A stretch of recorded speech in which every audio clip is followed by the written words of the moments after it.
Welcome to the Be a Smart Woman podcast.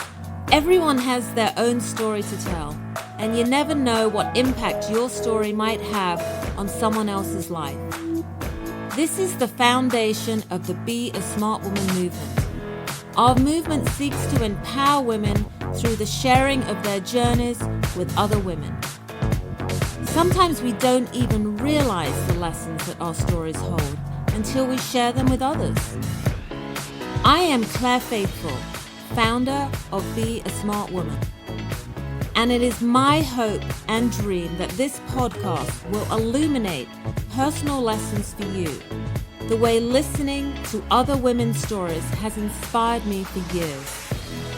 We are so glad you are here. Let's enjoy this journey together.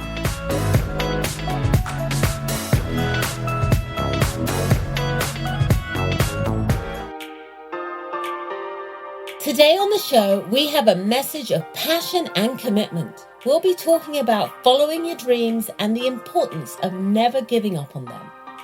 I'd like to welcome Brittanny Craig, who is indeed a very smart woman. She is a powerhouse of a woman and has some very valuable wisdom to share with us. She is an Aveda Color Pure Professional hair designer. We are going to be discussing the evolution of her career, how she got started, and where she is today.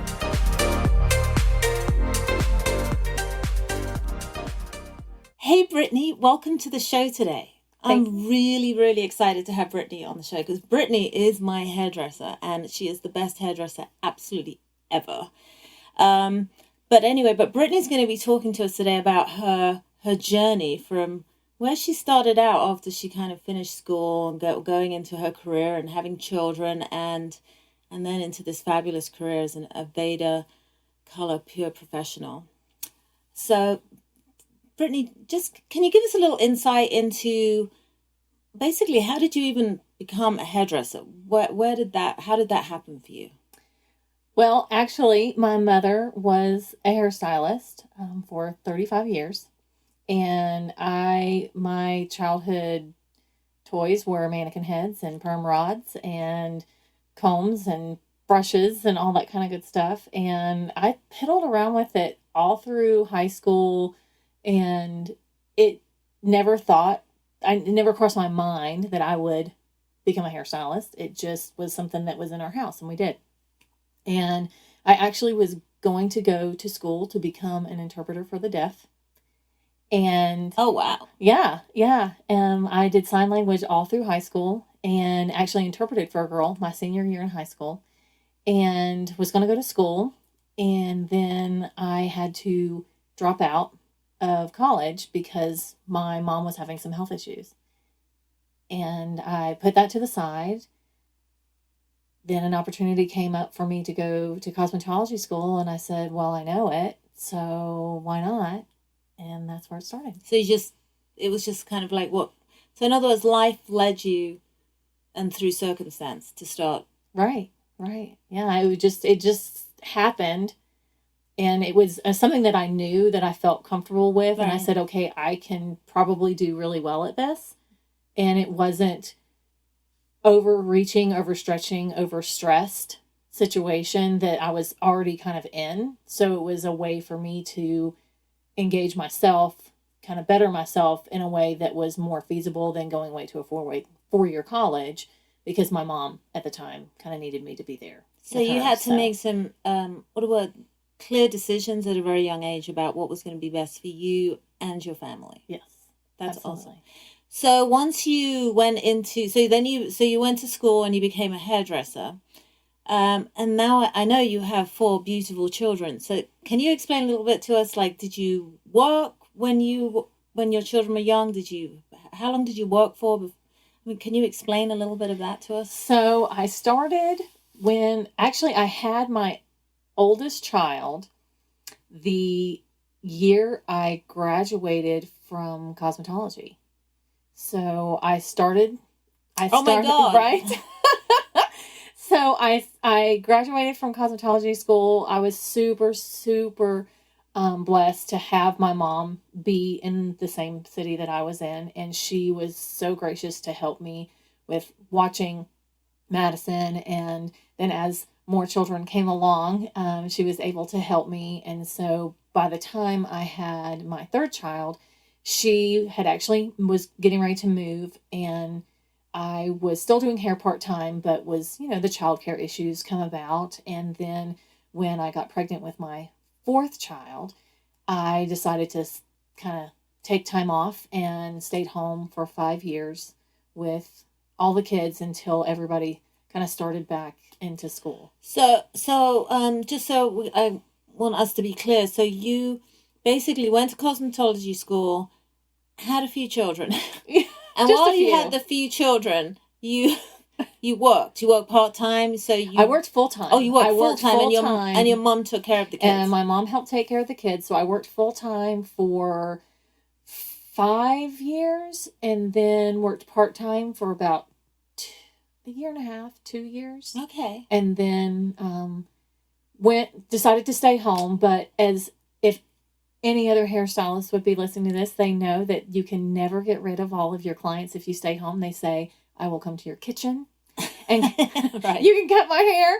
And I did do a little bit of that while I was staying at home and stuff. And it was great. It helped, to have a little bit of money on the side and everything. But it was important for me to stay home. I had 4 children from the age of 5 to newborn. Right. And so it was just important for me to be able to stay home, and my mom not being available to watch the kids for me. And if anyone knows how much childcare costs, it was unrealistic for me to work and have childcare for 3 children that were still at home, and my oldest being in kindergarten. So wow, that's amazing. Yeah. And so, did you enjoy that time that you had with your kids when you were stay-at-home mom? And oh, absolutely. I loved it. Loved every minute of it. And, it's kind of a genetic disposition for our family to be creative. That's just kind of where things are. My husband's very creative. The kids were very creative. Growing up, I let them do basically everything with me, from cooking to cleaning to, we were together all the time, and it was really good for them. They knew how to express themselves, but yet, going and doing and being out. And I never stopped doing any in particular thing because they were with me. We would go to church, on a regular basis all the time, or if I had shopping to do, or if we had an outing to go to, or people just knew that if you got me, you got 4 kids. I love that too. So, it was so great to be able to stay home with them and to be able to, I don't want to say educate them, but it was educating them, because it was always such a surprise to me when my kids started school.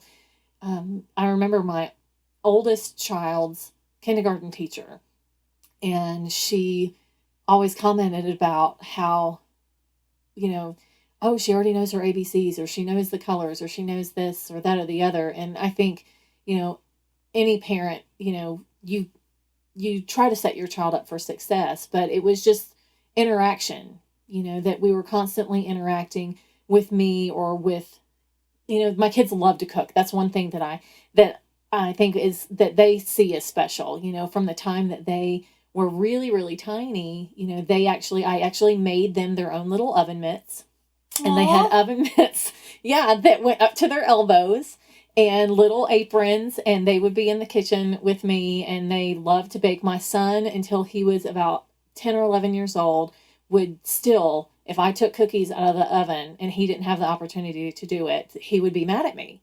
He'd be like, Mom, why are you doing that? That's my job, kind of thing. Yeah, adorable. So it was just really fun to have the time with them, and then them seeing how life worked. Yeah, and the reason I guess I'm asking you this about your kids, because I think a lot of women struggle with this in the modern world, Mm-hmm. sort of, especially career women that then want to have families, and you hear all this controversy of how women should have children and then stay at home and be dedicated parents until they've left home, like when they're 18 or whatever. And then there's all the bits in between. Then there's the women that have children and they work all the time. And I like the way it seems that you've done it. It's like you were there for your kids when they were little, but then once they all went to school, then you went back into your career, which is another piece of the conversation we're going to have in a minute. But I just wanted to see what your perspective was for that with women, where, there's that guilt feeling that we have when we're mothers and then we go back to work. Do you have any sort of like wisdom to share with us about that? Well, I think it's very different for every single person. And I want to preface this with that I don't think anyone should feel judged about what your choice is and what choices you make. For me, it was very easy for me to work when my kids were very little, especially with my first three, because my mom was there. And I have the best mom in the world. She's amazing. And she was so gracious to help me with that. And for me to be able to still have my career and be a mom at the same time. But then it became, she wasn't there anymore and I needed to have some sort of support. And, I feel like that women need to not feel like you have to do it all on your own. You don't have to be the super mom.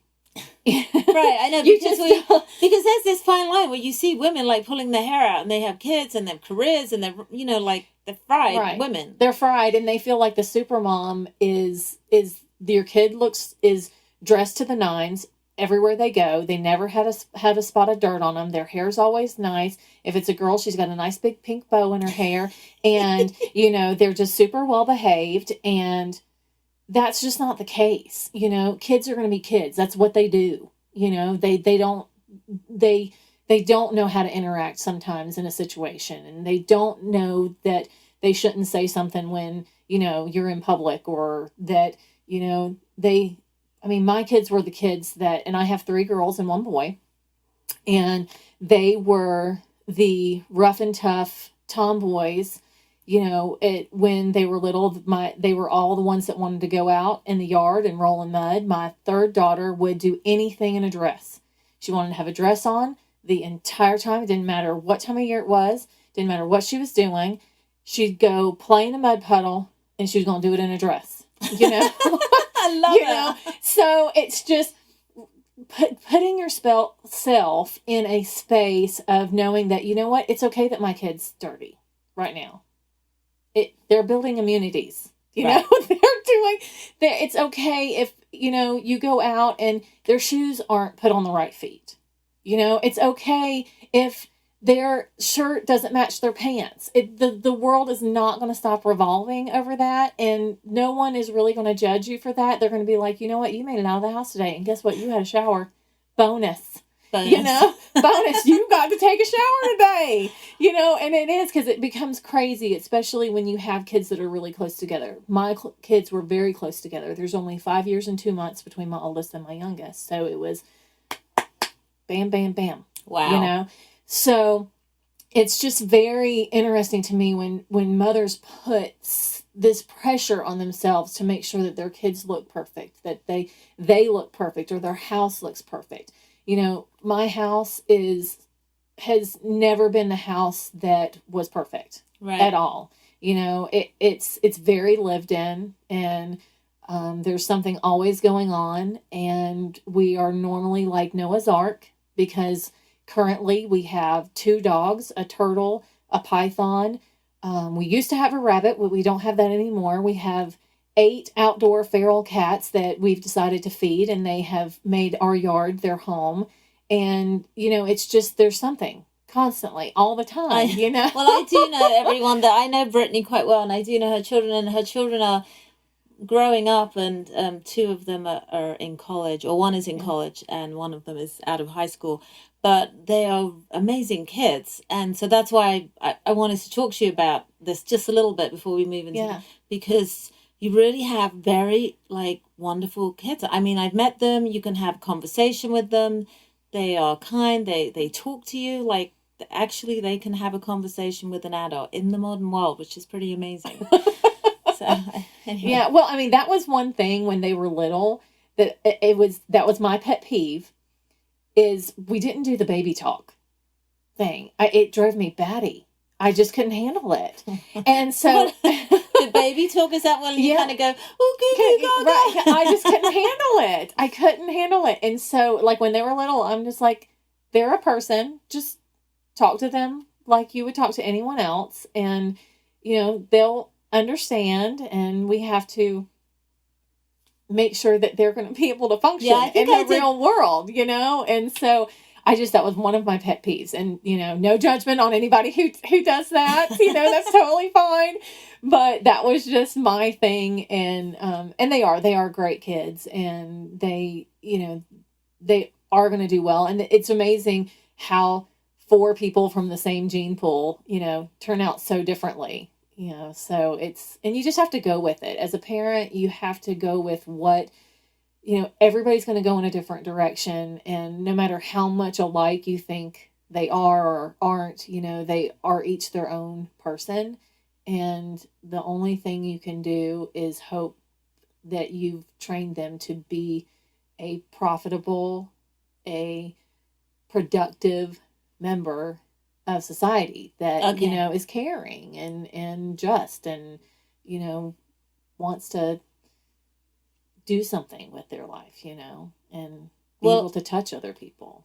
I know that you've done a really great job. So I feel like there's something to that, given how you had your career in the beginning, and then you've told us the story. So can you then explain how you did the transition from this full-time stay-at-home mom, baking and doing all these wonderful things with your kids, to then going back into your career? Because yes, and this is a really funny story, because the decision for me to go back to work evolves around my son and his need to go to preschool. None of my girls went to preschool, and I was at home making a what was it? I think I was making a dog bed for my sister-in-law.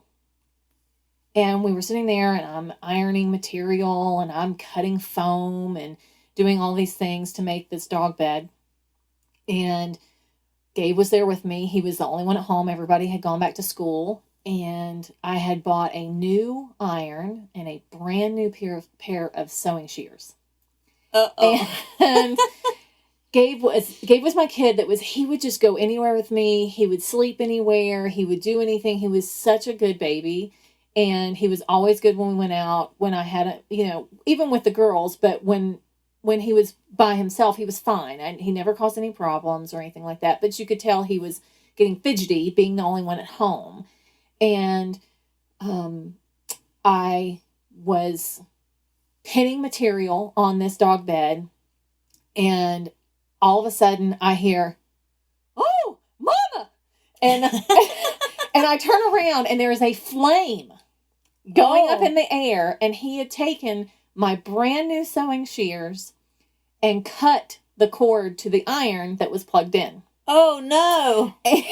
And a flame went up in the air. Luckily, the scissors had rubber handles on it, so he didn't get shocked. Oh, my God. And I called my husband, and I said, well, first thing, I'm going to have to buy a new iron and a new pair of sewing shears, because it literally melted a hole in my sewing shears. Wow. And I said, Gabe needs to go to preschool. So I started looking for preschools and started looking for work to go back to work. But what I think is cool is just how you knew that he needed to be in a school environment and interacting with his little peers. And, yes. And having, because just being with mom was not quite cutting it anymore. No, he was like, where's all my playmates? He was like, I have an instant playmate and they're all gone, right. And so he needed that, and it was great for him. It was absolutely fantastic for him. And then I started looking for work and started So how did you do? You went back. So how did you go from, like I said, stay-at-home mom? Obviously now we know why you went back to work. But how did you step back into it? Because I think a lot of women, and I know myself, as I was a stay-at-home mom and then sort of moving back into my career a later time. But I know women go through this where we have this like fear because we feel, I mean, I'm not going to speak for all women out there, but I pretty much know most women I talk to, there's that uncertainty whether they still can go back into the workforce. Am I still trained? Do I know enough? Do I have to go back to school again? Did you have that like anxiety or stress at all? Oh, I was petrified. I was absolutely petrified. And I actually did have to take my state boards again. Oh, you did? I did. Wow. I had been licensed for 10 years, a little over 10 years, I think. And when licensing was done originally, you just paid a fee every year. No big deal. You pay your fee. If it lapsed, you paid a little bit extra, and they'd reinstate your license, and it was no big deal. And when I decided that I was going to go back to work, I knew that my license had lapsed from the year prior. And so I was like, it's fine. I'll just call state board. I know that we have to have continuing education now. I'll see if I need to attend some classes. Then that's fine. I'll go ahead and do that. And then I can get my license reinstated. So I spent from October of that year. And I can't remember exactly. I'm wanting to say it was like 2007. From then to mid-December, back and forth with North Carolina State Board. What do? I don't know. Do I need to take classes? I don't think so. And so they just kept bantering back and forth with me while they closed for 2 weeks. And I said, so can we just deal with this come the new year? It'll be fine. They said, absolutely. It'll be great. Oh, we'll just do it. I'm feeling like there's going to be a clang ahead. So I called back the week after New Year's. So it was the second full week of January. And I called back and I said, hi, my name's Brittanny Craig. I need to speak with so-and-so. We've been talking about my licensing issue. And so I get on the phone with this woman. I wish I remembered her name. And she goes, oh, I'm so sorry. You're going to have to retake your state boards. I said, excuse me? I said, we've been talking about this for 3 months now. You trying to find me an answer. And then she goes, oh, well, as of January 1, everyone has to retake their tests. And No! I was livid. I was so upset. Luckily, I had a very good friend that we went to church with that at the time, she was the director of Haywood Community College. And she was on the North Carolina State Board for cosmetology. And so I gave Deborah a call. And she says, I'm going to see what I can do. I had judged hair competitions for her. I had done all kinds of stuff. She was trying to recruit me to become a teacher. And so I was like, waiting. She calls me back a couple days later. And she's like, Brittney, I can't do anything. She goes, Wow. I can't pull any strings. You're just going to have to take the test over again. What I can do is I can give you a state board kit. She says, come out to the school. I'll give you everything you need to take this test again and just go knock it out. So after 10 years of being licensed, I had to go take my state board again. So that was the first gut-wrenching What a hurdle. thing. Yeah, to be able to go back. And I'm like, 10 years, rules have changed. Sanitation rules have changed. You know, what you have to actually do on the state board has changed and everything. But it was good. I felt really good because I went back and I actually made a 96 on the exam, which was really good. I only made an 87 on the written exam, but I made a 96 on the practical. And so it was fine. You know, it was just more of like, oh my gosh, I'm going to have to do this not right out of school, you know? No, I know, but also what's amazing to me is that you didn't give up. Right. Even when you got you're going to have to take these boards again. And even though they had messed up and they could have told you in, I guess, December or November. Right. Oh, thank you for just letting me lapse. But, well, that's the government thing, I think, right? Right. But the fact that you kept going, because I think that's when a lot of people would give up.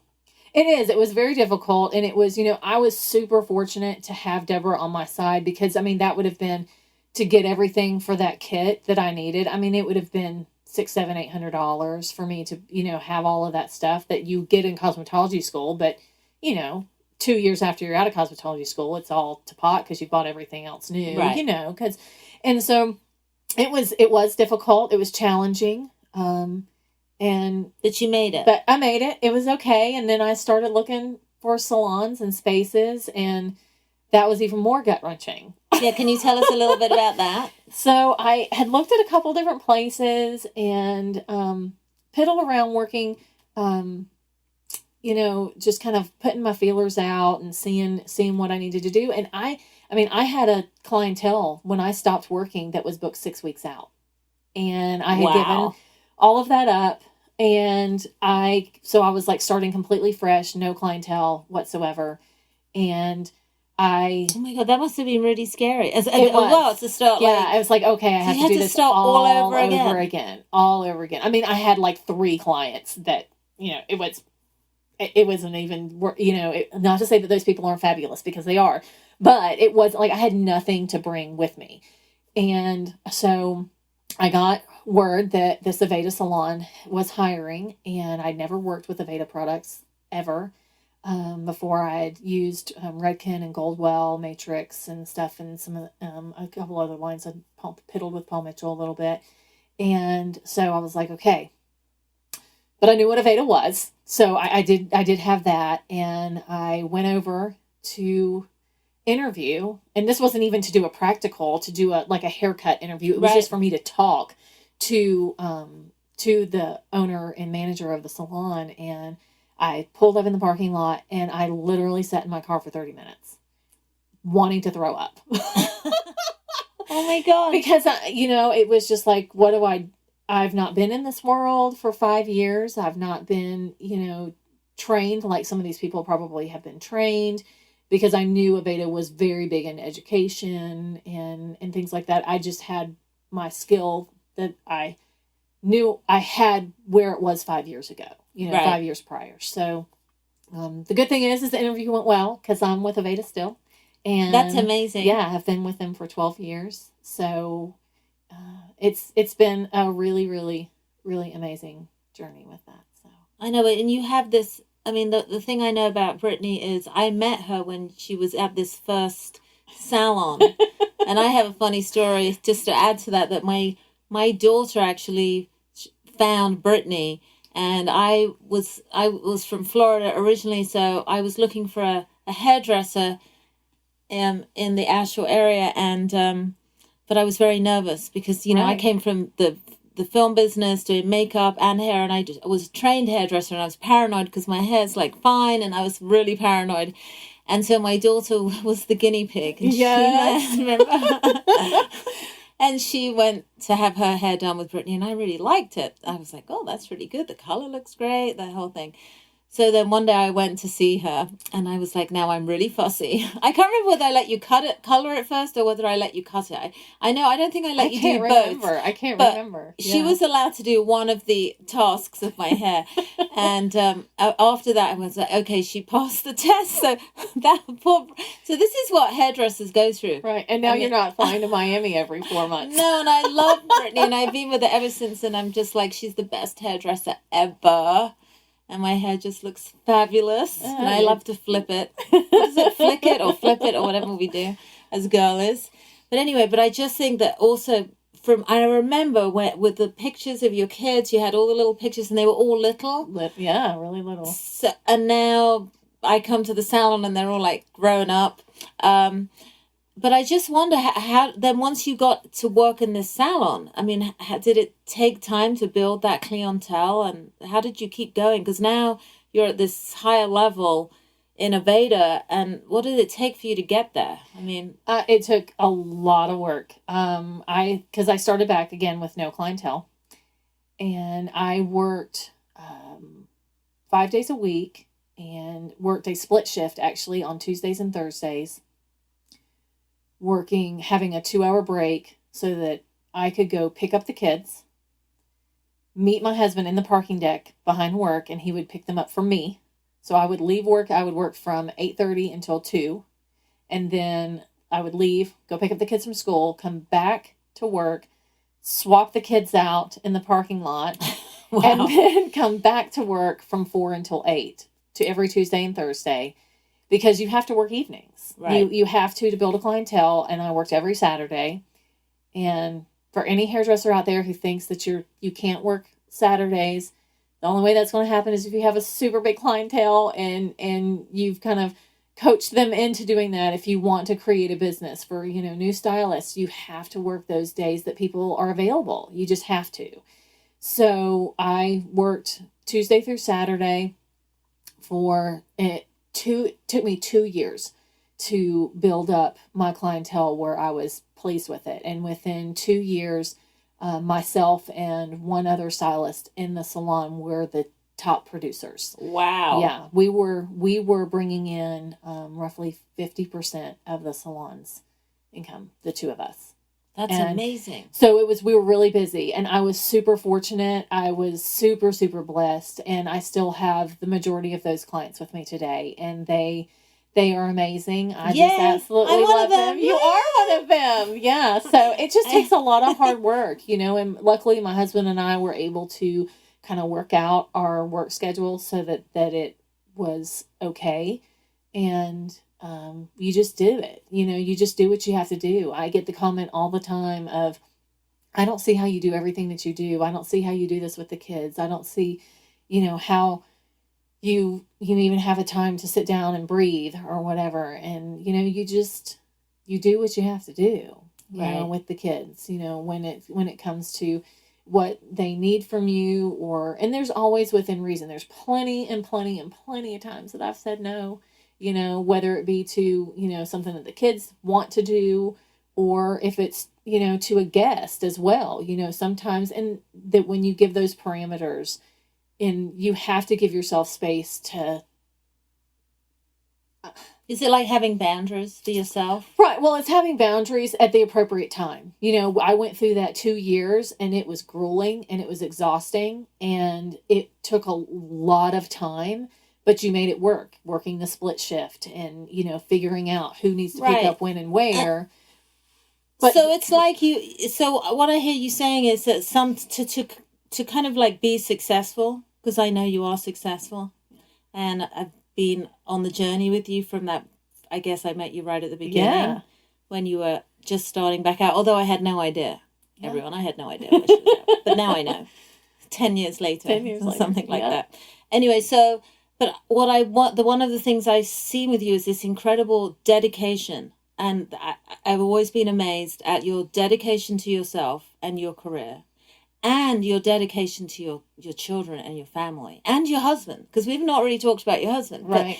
But there's a whole story there with him, which I would love to talk about one day, but we don't have time today. But and I see like how your kids are and how well adjusted and grounded they are, and how smart they are on all levels. Like, they're intellectually smart, but they're smart as human beings. That's how I see it. Street smart. Street smart. That's it. That's the word. Street smart. Street smart. And then I see how you've carved your success with Aveda and what it's taken for you to get there. And I just wondered if there was just something before we end that you would just leave our audience with today, like the women out there that are maybe, uncertain about going back into a career, or should they work, or they're having those doubts of, I'm just a mother, which is I know that's not the right thing to say, but that is sometimes how we feel. Right. It's the most honorable job.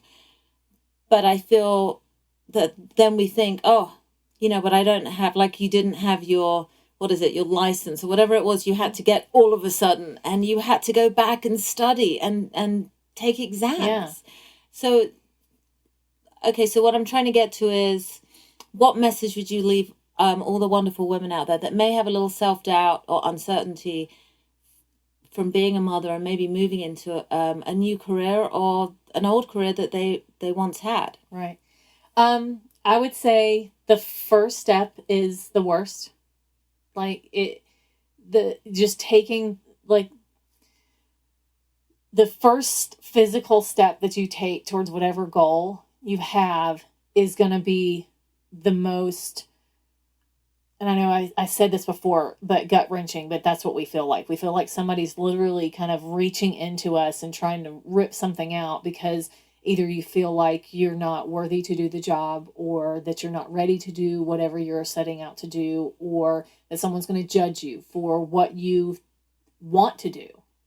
There's tons and tons and tons of jobs in this world. And the one thing that I have told my kids, and I feel like that my husband and I have really taught our kids well, is that it takes hard work, and that you have to put yourself out there, and you have to take the step. And the worst thing that you think is going to happen to you is failure, and that is not the worst thing at all. Failing teaches you. Success teaches you nothing. Wow. Failure teaches you what you don't want to do again, and that it allows you to move on and move further. If you're successful at everything, you never learn anything. And so, working hard to achieve your goals, whatever those goals are, is important. And don't let anyone tell you that they're not. It doesn't matter if you want to learn how to lay brick. If you want to learn how to lay brick and that's important to you because you have a project that you want to do, then that's what you need to learn how to do, and you need to know that it's important. Or if it's you wanting to go back and getting a different degree, then go back and do it. People, I'm too old to do this, or I'm too old to do that. No, you're not. Absolutely not. You're never too old to do anything. One of my goals was to become a professional by the time I was 40. And it happened in 39, 6 months before I turned 40. Wow. And it was just really, really great. And it was definitely, I was nervous as all get out. There's always something, the unknown is what makes you nervous. And as soon as you step into it, and we've all done it, you go, oh, well, that wasn't horrible. Maybe I could do this now, or maybe I could do this now. So I just encourage everyone to step out, have a team of people around you that can encourage you, because that's super, super, super important. You never need to do anything alone. And if you feel like you are doing something alone, I promise you're not. I promise. Yeah. Wow. Well, thank you, Brittney. That is what an awesome message to leave all our fabulous audience today. And thanks for coming on the show. Thank you. Really appreciate you being here. Wow, Brittney, what an inspiring chat. Thank you for coming on the Be a Smart Woman show today. We really appreciate you sharing your wisdom and knowledge with us, for helping us gain a little more knowledge on what it actually takes to have a successful career. To connect further with Brittney, pop over to any of our Be a Smart Woman social media sites, where we have set up links for you to find more about her.